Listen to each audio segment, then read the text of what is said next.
Hey there, old chicken nuggets. Me, Carl. Welcome to Grow TV. Welcome to Grow TV. Hosted by Carl.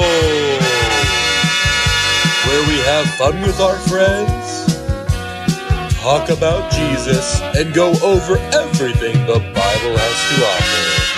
Now, once again, welcome to Grow TV. Hi, y'all. I'm so glad to see you, kiddos. I feel like it's been forever since we hung out. You smell that? You don't smell that? You don't smell the smell of dusty dirt and animals and sweat? Oh, I thought for sure you would have smelled it. Because I'm on a farm, like a real actual farm. How cool is that? Now you're probably thinking, Carl, what are you doing on the farm? That's exactly what I was thinking. Who said that? Whoa, take it easy. It's just me. Grace, oh goodness, you gotta stop sneaking up on me like that. My bad. But seriously, why are you on a farm? Did you get lost? Lost? Look at me. Do I look like the type of man that gets lost? Well, there was that one time you got lost inside the McDonald's bathroom for almost a whole day. Someone had turned the lights off and it was dark and I was terrified, okay? Alright, but seriously, why are you there? Well, you know my cousin Cletus, right? The one that tips over cows and has a fear of the color yellow? That's the one. Well, he owns this farm and he's at a state tractor pull this month, so that's why I'm here. So you get to take care of the farm while he's gone? I sure do. Isn't that exciting? Totally. I mean, that's such a cool opportunity.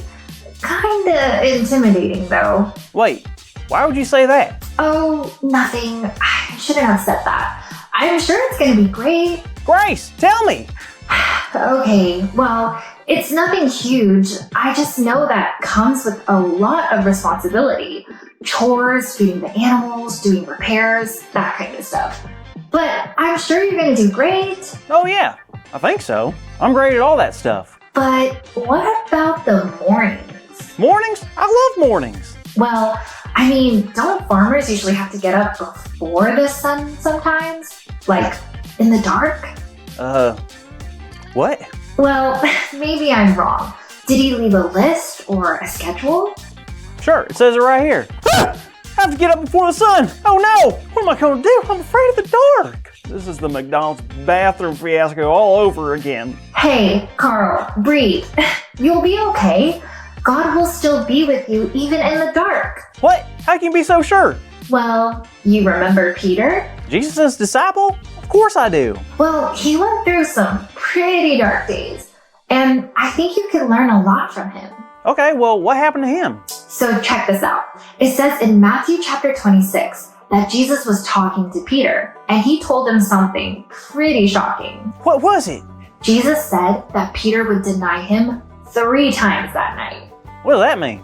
It basically meant that Peter would tell others that he wasn't friends with Jesus 3 times. What? Why would he do that? Peter had no idea what Jesus was talking about. He told Jesus he would never do that. But Jesus told him, "Truly I tell you," Jesus answered, "this very night before the rooster crows, you will disown me 3 times. Hey, I got roosters here. So Peter was confused.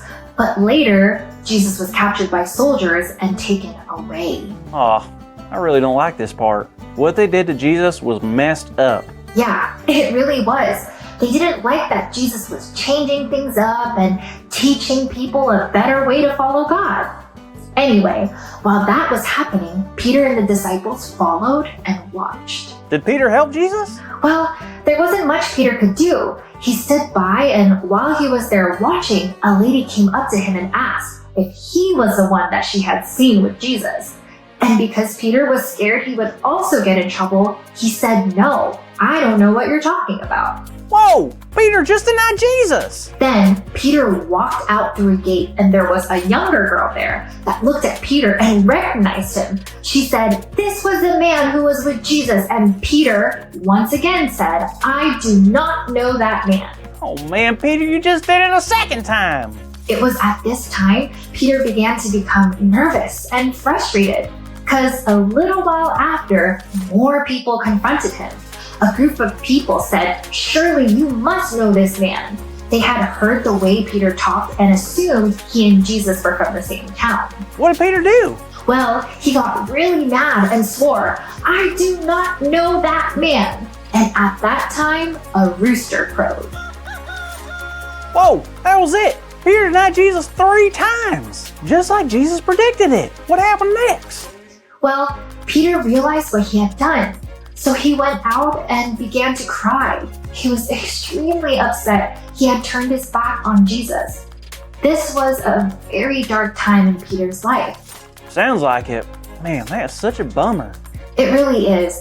And I tell you this story not to bum you out, but to help you realize something. What's that? That we can stick with Jesus when our days get dark. You see, Peter had the choice to stick with Jesus or not. And when things got too scary, he backed away. So Peter may not have stuck by Jesus then, which I get. He was afraid for his life. But we can learn from his story that we can make a different choice. Can you guess what that is? Stick with Jesus? Yep. Even when you're feeling fearful, sticking with Jesus is the best choice. Now, that may look different depending on the situation. We can stick with Jesus by standing up for the truth, or by sharing the story of Jesus with others, or even asking God for courage to carry out your morning farm chores in the dark. You're totally right. I know being in the dark is kind of scary, but it's something I gotta do. Plus, I know that if I do that, my faith in Jesus is only going to grow. Kind of like those crops you're growing on the farm. Yes, just like that. Grace, thanks so much for helping me today. I really appreciate it. No problem. If you need help with anything else, let me know. Well, I mean, I have like a ton of manure if you want to help me shovel it. Oh, would you look at that? It's time for the big idea. I wish I could, Carl, but I gotta go. See ya. Hey there, kids. It's time to rise and shine because our big idea today is I can stick with Jesus when my day is dark. So let's say it out loud on the count of 3 in our biggest farmer voice, okay? Ready? 1, 2, 3. I can stick with Jesus when my day is dark. Perfect. Well, that wraps up our time here today. Tune in next week and we will check back in with Farmer Carl. See you later. Thank you for watching, and tune in next week for a new episode of Road TV.